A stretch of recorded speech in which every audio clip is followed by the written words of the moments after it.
I never thought I'd find myself in this situation. I mean, when you marry someone, at least I thought there was an unspoken promise of loyalty, love, and the occasional Netflix binge on a Friday night. My name is Josh, and I've been married to my wife, Sarah, for 5 years. We met in college, bonded over late-night study sessions, and fell in love. It all felt like a fairy tale until it didn't. The first signs of trouble started a few months ago. At first, I chalked it up to the stress of our jobs. I'm a software engineer and she's a marketing manager, both demanding roles that often have us working late. But as the weeks passed, I noticed little things. Sarah started to come home later, and when she did, she seemed distant. Conversations became surface level and our intimate moments dwindled. I tried to brush it off, convincing myself that life gets busy and we'd find our rhythm again. Then there was her phone. It became a fortress.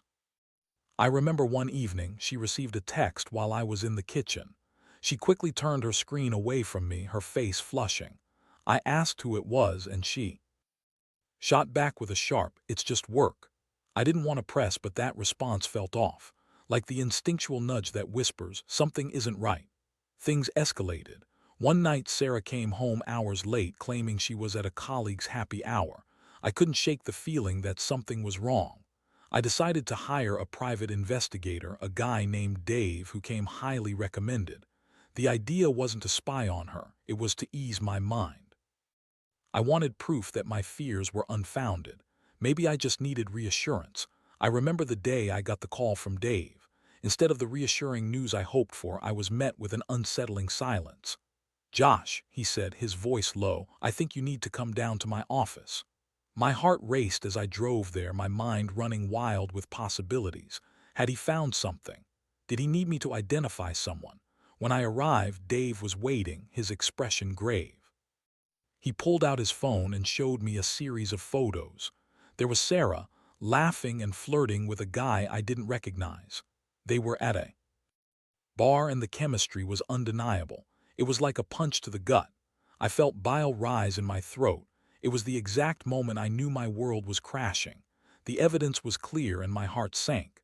I confronted Sarah that night, and let me tell you, the rage that coursed through me was unlike anything I'd ever experienced. I threw the photos on the coffee table, watching as her expression shifted from confusion to denial. "What the hell is this?" I shouted. Her reaction was unexpected. Instead of the guilt I anticipated, she laughed, a haughty, dismissive laugh that made my blood boil. "You've got it all wrong, Josh. That's just a coworker. We were celebrating a big project launch." I snapped. "Celebrating? It looks like you're having a hell of a good time, Sarah." She feigned innocence, and each excuse felt like a dagger in my heart. She claimed it was nothing, brushed it off as a misunderstanding, but I wasn't buying it. The anger morphed into sadness as I realized how far gone our relationship had become. I was left reeling, feeling like I'd been hit by a truck. The betrayal gnawed at me. How could she? I thought we had built something real, something strong. I spent the night tossing and turning, my mind caught in an emotional whirlwind. I felt anger and betrayal, but beneath that was a deep sadness. How could she do this? How could I have missed the signs? As dawn broke, I knew I had to make a decision. Should I fight for us, or was it time to let go? The thought of losing Sarah, despite everything, felt unbearable. But what did I even have left? This wasn't the woman I married. That person was a stranger now.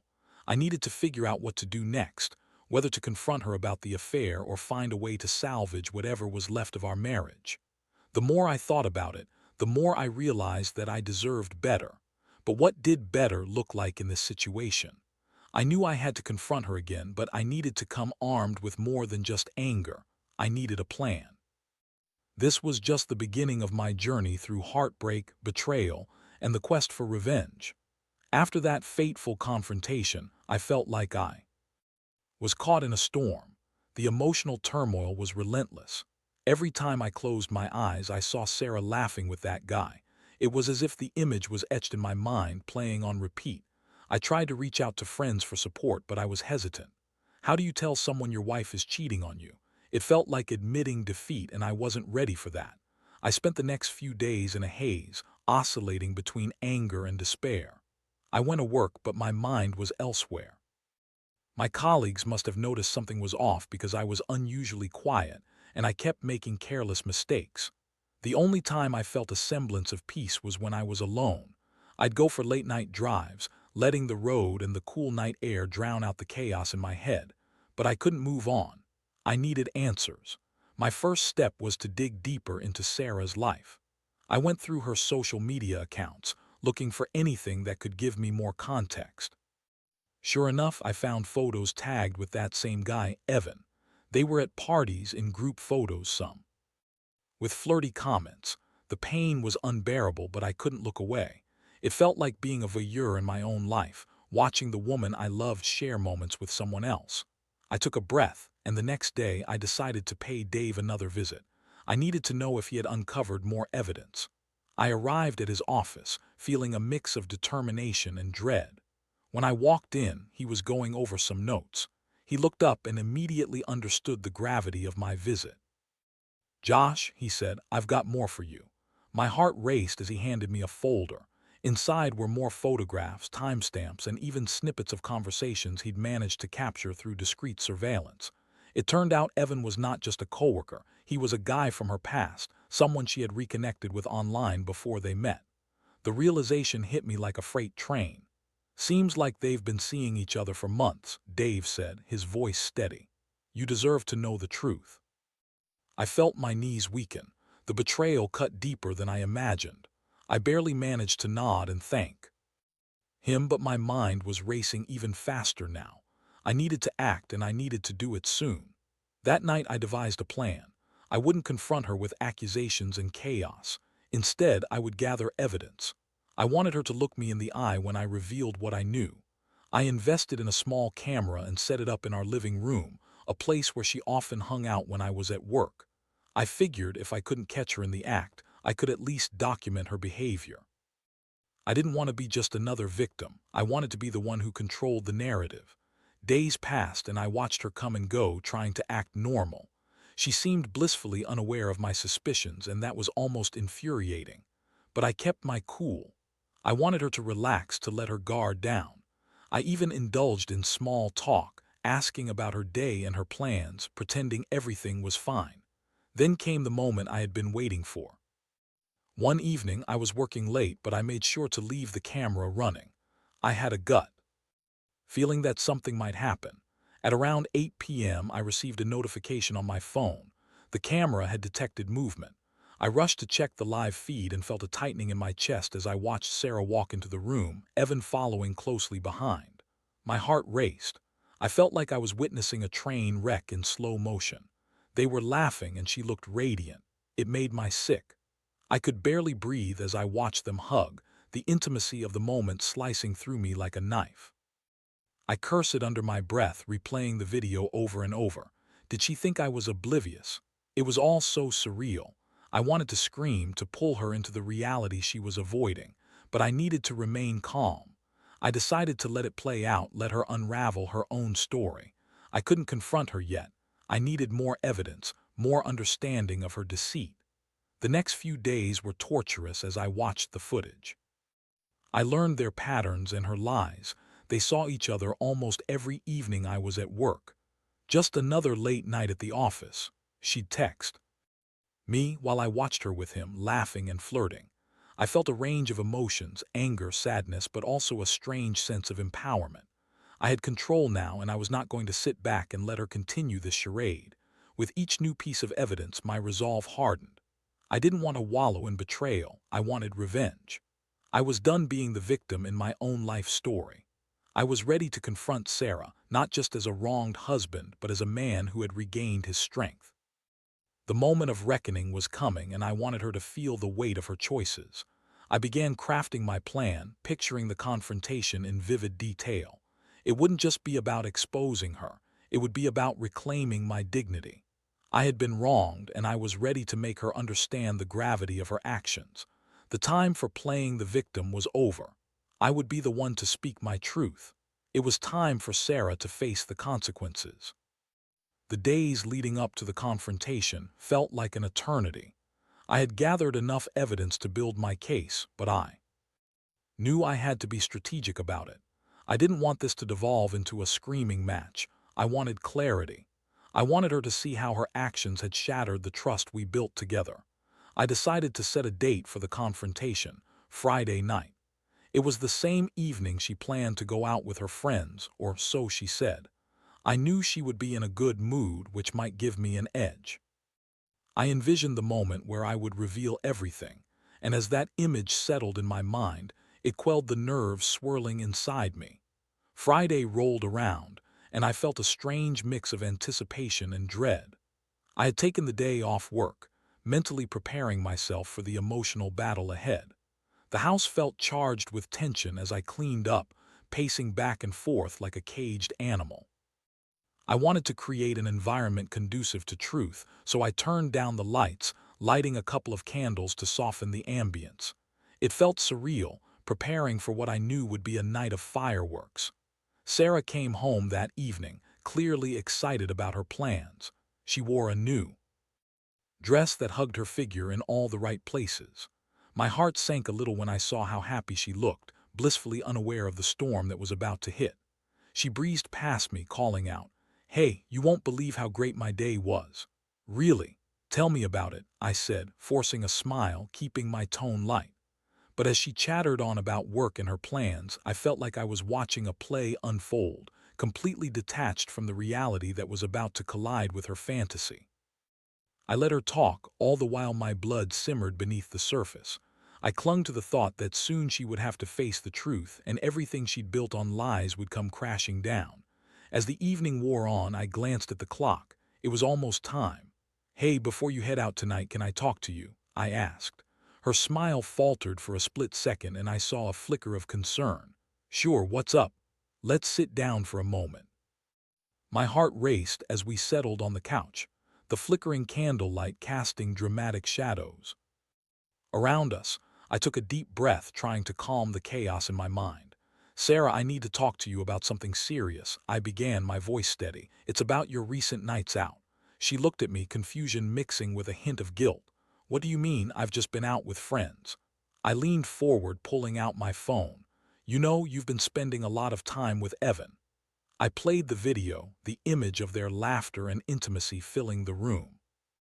As it played, Sarah's expression morphed from confusion to horror.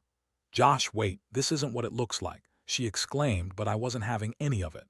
"Not what it looks like. You're literally flirting with him right in front of me. I have video evidence of you two being intimate."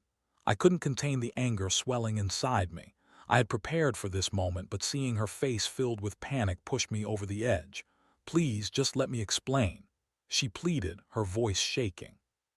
"Explain what, Sarah? Explain the lies. Explain how you've betrayed me time and time again. I trusted you," I shouted, the pain spilling over. Her eyes darted around the room, searching for an escape. "It was just a fling. It didn't mean anything." A cold laugh escaped my lips. "A fling? You think that justifies it? You think you can take our marriage and reduce it to just a fling?" A silence settled in, heavy and oppressive. I could see her scrambling for words, and in that moment I realized how manipulative she had been, using excuses to avoid taking responsibility for her actions. "I made mistakes, yes, but I was unhappy. You've been distant," she shot back, her voice rising in desperation. "I felt alone, alone. Is that your excuse for cheating on me, for lying to me?" I asked incredulously, feeling the anger bubbling inside me again. "I was working late to provide for us, Sarah. I was trying to give you everything." At that point I could see the cracks in her facade, the brokenness of her character laid bare. She was running out of defenses. "I thought I could handle it. I didn't want to hurt you." I pointed at the video replaying on my phone, the damning evidence of her betrayal. "You've hurt me more than you can imagine. How could you do this to us?" As she looked down, shame and panic mingling in her eyes, I felt a twisted sense of power. I had finally taken a stand, and it felt liberating. "Josh, please, I'll do anything to fix this," she said, her voice cracking. "Fix this? How do you fix betrayal? How do you fix a heart that's been broken?" I countered, my tone sharp. "This isn't just about you anymore, it's about what you've done to us." She fell silent, tears streaming down her face. I felt a wave of sadness wash over me, but I didn't allow it to drown me. I was done feeling sorry for her. The reality was that her actions had consequences, and I was ready to make her face them. I need time to think, I said, my voice softening just a fraction. I don't know if I can forgive you. This isn't something I can just brush under the rug. I promise I'll change, just give me another chance.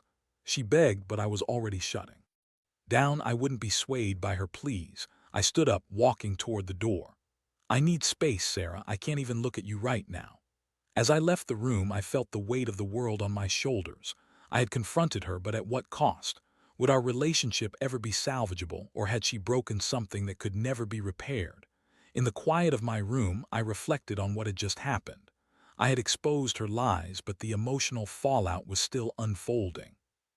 The love I once felt was now wrapped in betrayal, anger, and a haunting sense of loss. It was time to consider my next move, and I knew it wouldn't be easy. But I would not let her dictate my future any longer. I was ready to reclaim my life. The aftermath of that confrontation was a whirlwind I hadn't anticipated.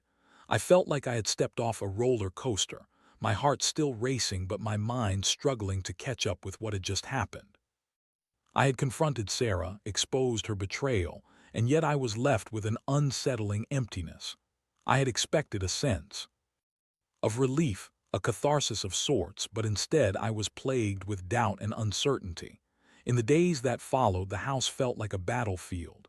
The silence was deafening, punctuated only by the occasional sound of Sarah moving about the house. I could feel the tension in the air, thick enough to cut with a knife. She tried to approach me a couple of times, but I shut down every attempt at conversation.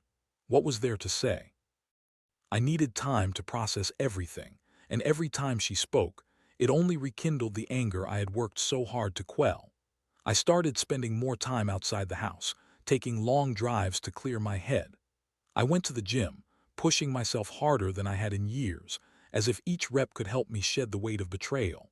I sought out friends, old college buddies I hadn't seen in a while, trying to reclaim parts of my life that had been overshadowed by my relationship. They were supportive and kind, but I felt like a pariah, like I was dragging them into my personal hell.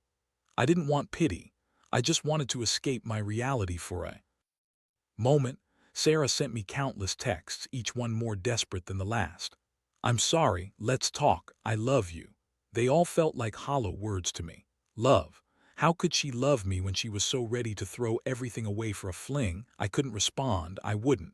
I had to remain steadfast in my resolve. But the more I avoided her, the more I felt the walls closing in. I had to decide what to do next.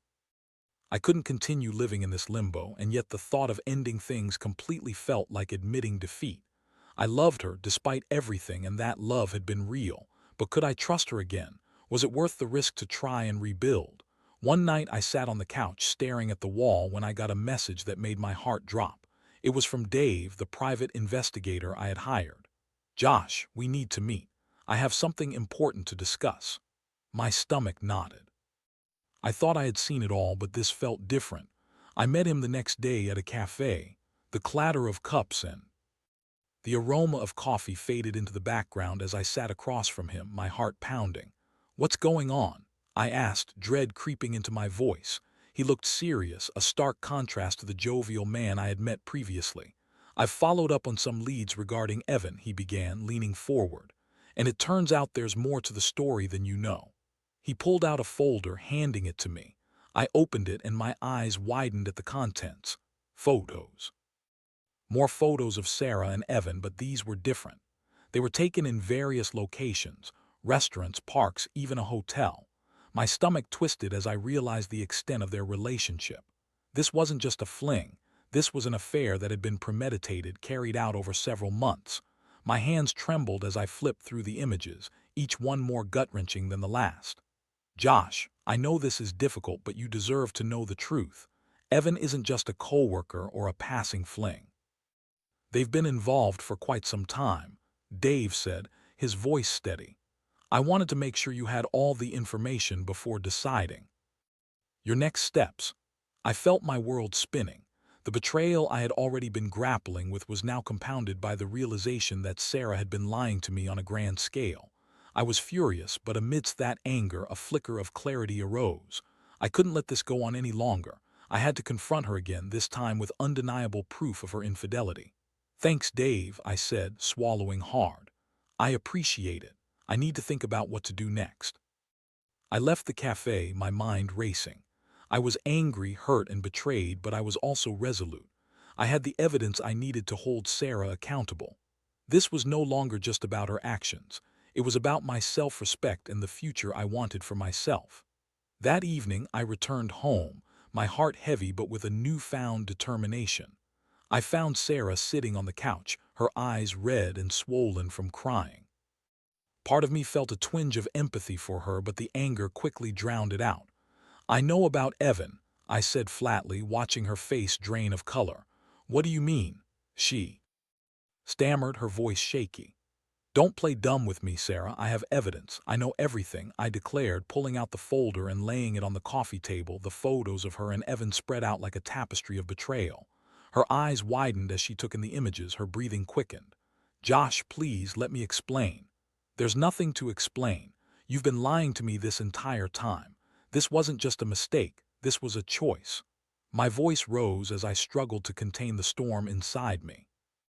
"I never meant for it to get this far," she cried, tears streaming down her face. "It was a mistake. I thought I could end it. Thought you could end it. How do you think that works, Sarah? You don't just treat love like a side project, something you can pick up and put down at will. I was lonely. You were never home." She yelled back, desperation creeping into her voice. "And that justifies cheating. Is that really the excuse you want to use? You think I was just sitting around, enjoying my solitude? I was working hard to provide for us." We were locked in a battle of emotions, and I realized that her tears, her pleas, even her anger, were all part of the manipulation that had defined our relationship. "I can't trust you anymore, Sarah. This isn't just about me. It's about everything we've built together, and you've destroyed it," I said, my voice calmer now but laced with finality. "Please, I'll do anything to fix this," she pleaded, her words echoing in an empty space I had once thought of as our home. "No, you've had your chances. I need to think about what I want, and right now I don't want you." With that, I turned away, leaving her sobbing on the couch. It felt like walking away from the remnants of a life I had known, but I knew it was necessary. I had begun to reclaim my dignity, and I wouldn't let her lies dictate my future any longer. But as I lay in bed that night, the weight of my decision draped over me like a heavy blanket.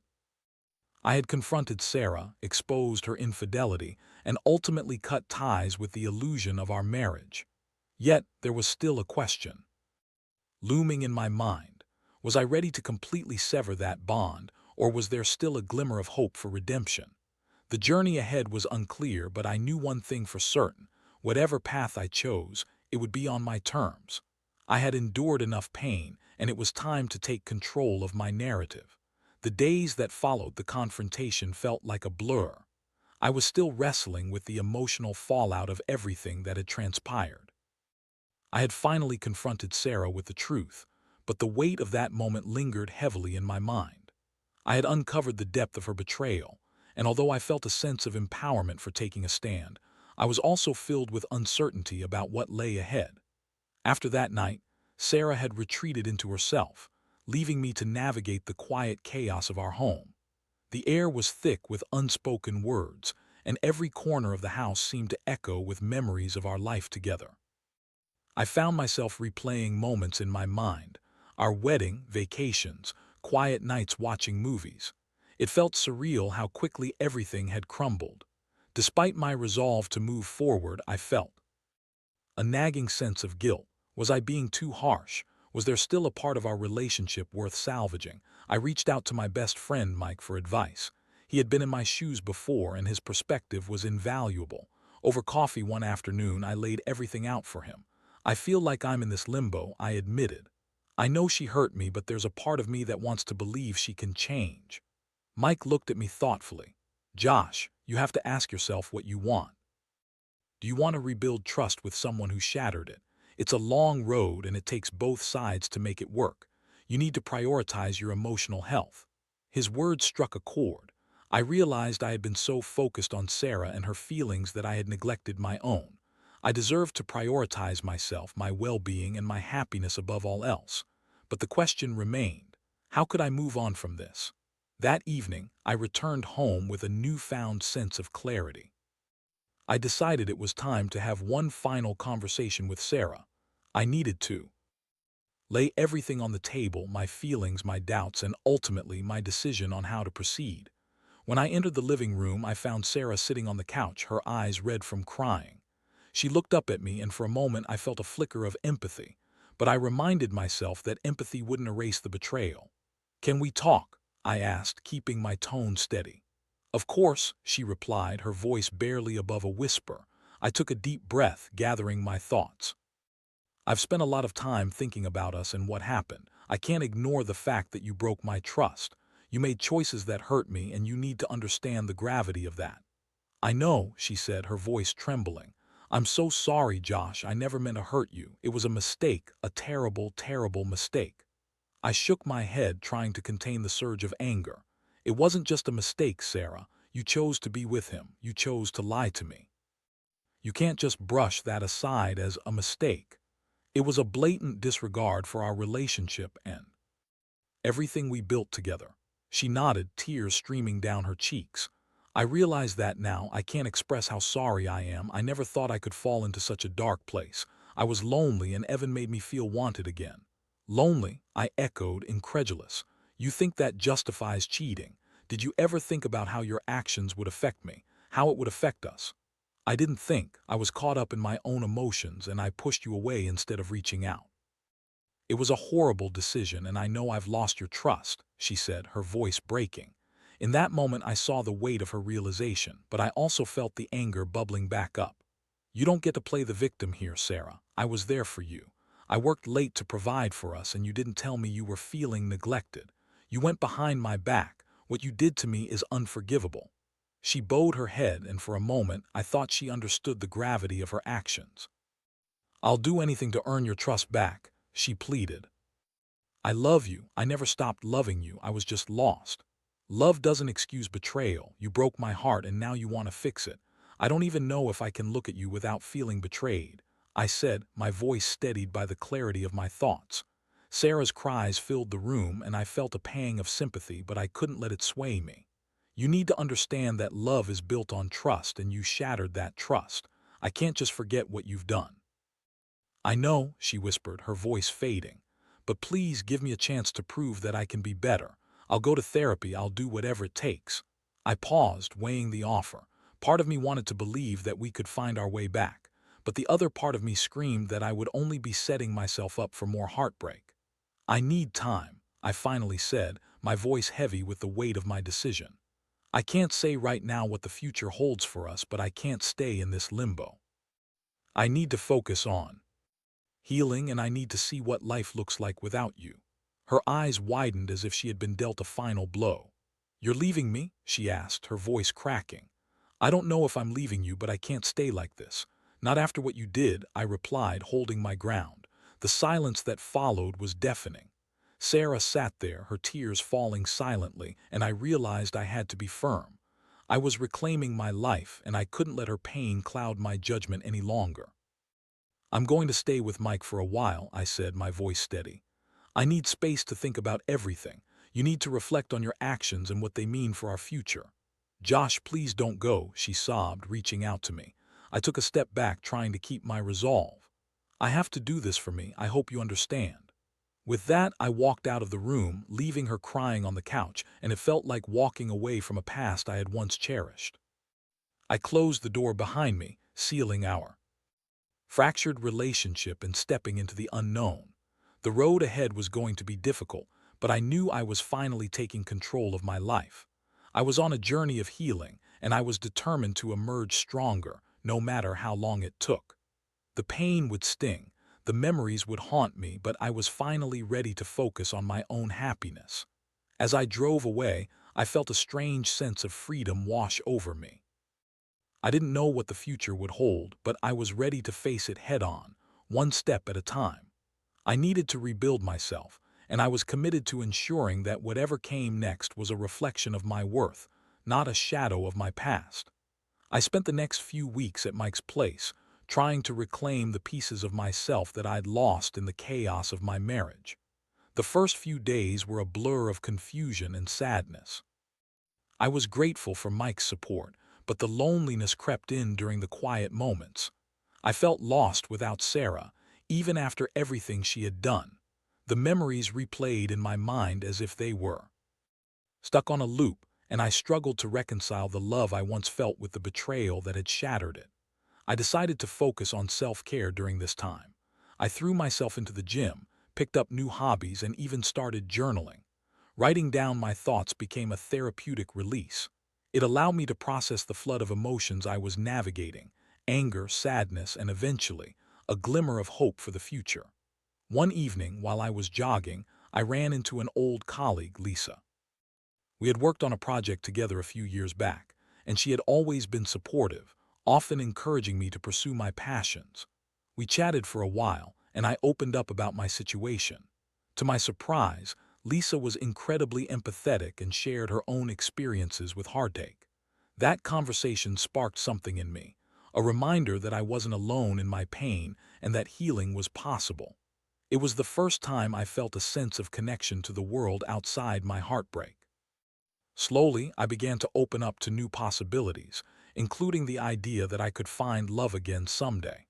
As I settled into my new routine, I found myself becoming more resilient. I took time to reflect on what I wanted from life moving forward. I didn't want to carry the baggage of betrayal. I wanted to learn from it and grow stronger. I began to understand that my worth wasn't tied to Sarah's actions. I was capable of loving and being loved, but I needed to prioritize my own happiness first. After a month of living apart, I decided it was time to check in with Sarah. I still felt a mix of anger and sadness when I thought about her, but I wanted to hear how she had been coping. I arranged to meet at a cafe, choosing a neutral location where we could talk without the weight of our shared home hanging over us. When I arrived, she was already seated at a corner table, looking different, more composed, perhaps even healthier. She smiled weakly when she saw me, and I felt a pang of nostalgia. We had shared so much, but now everything felt strained.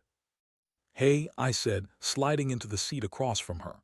"Josh, thanks for meeting me," she replied, her voice softer than I remembered. I nodded, taking a breath. "I wanted to see how you've been. It's been a while." Sarah looked down, fidgeting with her hands. "It's been rough. I've been doing a lot of soul searching. I went to therapy and I realized how wrong I was. I hurt you in a way I can't take back, and I'm truly sorry." Her apology felt genuine, but I had learned that words alone didn't repair the damage done. "I appreciate that, Sarah. I've been working on myself too. It's been tough, but I'm starting to feel like I'm reclaiming my life." "I'm glad to hear that," she said, a hint of hope in her eyes. "I miss you, Josh. I never wanted to lose you. I know I can't change the past, but I hope you'll consider that I'm trying to be better." I felt a rush of conflicting emotions. Part of me wanted to comfort her, but I also knew that comforting her wouldn't change what had happened. "I miss you too, but I can't ignore the pain you caused. It's going to take time for me to heal, and I don't know if I can ever fully trust you again." Her expression fell, but I could see the understanding in her eyes. "I get it. I just wanted you to know that I've been working on myself, and I don't expect things to go back to how they were. I just hope that someday we can at least be friends." I nodded slowly, feeling the weight of her words. "Maybe we can work toward that, but for now, I need to focus on my own healing. I've learned that I can't pour from an empty cup." The conversation shifted to lighter topics as we reminisced about our shared memories, some laughter, some tears. There was a bittersweet quality to it all. It felt good to connect, but also heavy with the understanding that things could never return to how they once were. As we finished our coffees, I realized that this meeting had been an important step in my healing journey. I didn't want to carry the burden of anger or resentment. I wanted to find closure, and while we may never go back to being the couple we once were, there was a sense of peace in moving forward. "Take care of yourself, Sarah," I said. As we stood to leave, "I hope you find what you're looking for." "You too, Josh," she replied, her voice thick with emotion. I walked away from that cafe feeling lighter. It was a pivotal moment, a turning point where I had confronted my past and realized I was ready to step into the future. I was no longer defined by the betrayal. I was reclaiming my narrative. Over the next few months, I focused on my personal growth. I explored new hobbies, traveled, and even started dating again. I met people who genuinely appreciated me for who I was, and each connection helped me heal a little more. Reflecting on my relationship with Sarah, I learned that love is complex. It can bring immense joy, but it can also lead to profound heartache. As painful as it was, I knew that I had emerged stronger, wiser, and ready to embrace whatever life had in store for me next. In the end, I learned that while you can't control how others treat you, you can control how you respond. I chose to prioritize my happiness and let go of the past. It wasn't easy, but every step I took brought me closer to a brighter future, one filled with hope, resilience, and the promise of new beginnings.